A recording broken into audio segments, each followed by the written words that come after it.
the making of a good puzzle game requires you to strike a delicate balance.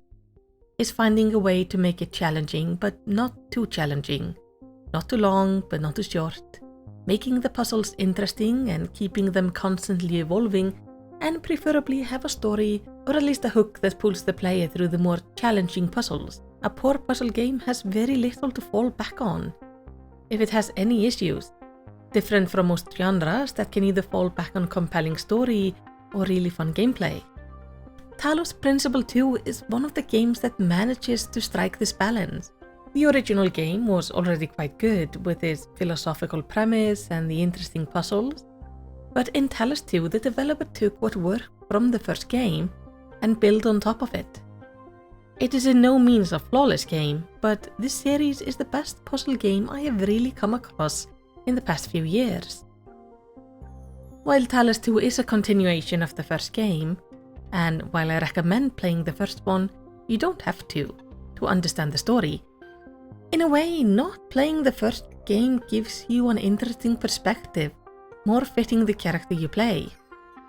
You are 1K, that is robot number 1000, born in a society of robots. Mankind died out a long time ago, and what they left was a computer program known as the simulation, where simulated beings were put through puzzles. Many thousand iterations of these virtual people till one could break out. And as they did, they became the first new human, a robot with a personality of, well, us, I guess. That was the focus of the first game, to get out of the simulation. But now, what seems to be a few hundred years later, your birth or creation is the culmination of the goal, with a capital G. You are the last to be made, according to what seems to be some overarching plan. You are special for this reason, as you are pushed into a society which is struggling with its future. During your integration into the society, a mysterious particle being named Prometheus shows up, offering the flames of knowledge. But we must find it, and he is apparently bound on a mysterious island. From there on, you become part of an expedition, heading out to the island to find out what's going on. And after an optional exploration of New Jerusalem, which is your people's city, you head off to the island to try to find Prometheus, learn what's going on, and figure out why there are gigantic megastructures and puzzles all over the island. Honestly, the story kinda grabbed me immediately, mostly because it's so well carried by the voice acting and writing in the game. While the other robots all look pretty much the same outside of some color difference, their personality differ greatly, and the expedition group becomes great companions to travel with, as each has their own perspective on the future of your society, the island and the megastructure, and just generally the mystery going on, while also filling you in on the history of your people. There is a lot of philosophy in the game, just like the first one. Most of it I found reasonably understandable, but at times I struggled to properly process what I was reading. But I never felt like I was missing out. It just felt natural that some things might not make sense to me. But every important choice, every opinion I could give made sense. And the multiple dialogues you have with the fellow expedition members as the story progresses shows both their personality and allows you to define your own as well. Now the main part of the game happens on the island, and this is an island full of puzzles. There are 12 main areas along with some extra ones inside the structures. To progress, you have to finish minimum 8 puzzles in each of the 12 main areas, but there are 10 puzzles there in total, along with 2 optional collectible puzzles and finally the harder Golden Gate puzzle. Each area has their own visual theme and puzzle theme, and I was glad to see the game expand on the toolkit I had to solve puzzles as I went on. Starting with simply directing light into sockets and evolving into messing with gravity, teleportation, and remote control. Though, if you're prone to motion sickness like me, I must warn you that the gravity puzzles did make me queasy quite a few times. I still kept on coming back because I wanted to see where the story would take me.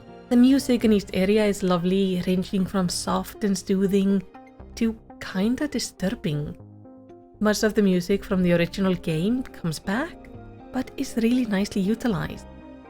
It was not too overbearing and often faded nicely into the background. And then there were places where the music turned darker, more eerie, as they brought back a track from the first game that always kinda disturbed me. The dark tones of a bell, the eerie deep tones all set in a place that feels not quite right. And it did a great job putting me on edge and enhancing the unsettling feeling of wrongness. I did notice though that the puzzles can range wildly in difficulty, and what is difficult for one player can be easy for another. A friend of mine was playing the game at the same time, and I did note that we did not necessarily struggle with the same puzzles. Some I flew through where he was stuck on, and vice versa. The controls were usually good. I enjoyed how my character moved, how quickly I could travel around, and I found the controls quite fluid. There are some good designs in there, like the ability to choose if I pick up an item while keeping what is connected to it. Except sometimes it just doesn't work and you have to redo all of the connections. This is most likely a bug, but one I hope is going to be fixed soon, as it can be quite frustrating. Especially as some of the puzzles require you to keep connections as you move the items around. But overall, I wasn't really encountering any major issues.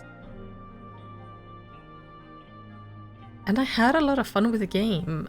I found it incredibly easy to get stuck in the loop of just one more puzzle, and then realizing an hour had passed and I had finished the whole area. The story had me really curious, and I found myself excited to return to the game. In the end, I fully completed it with every puzzle done, including the golden gates.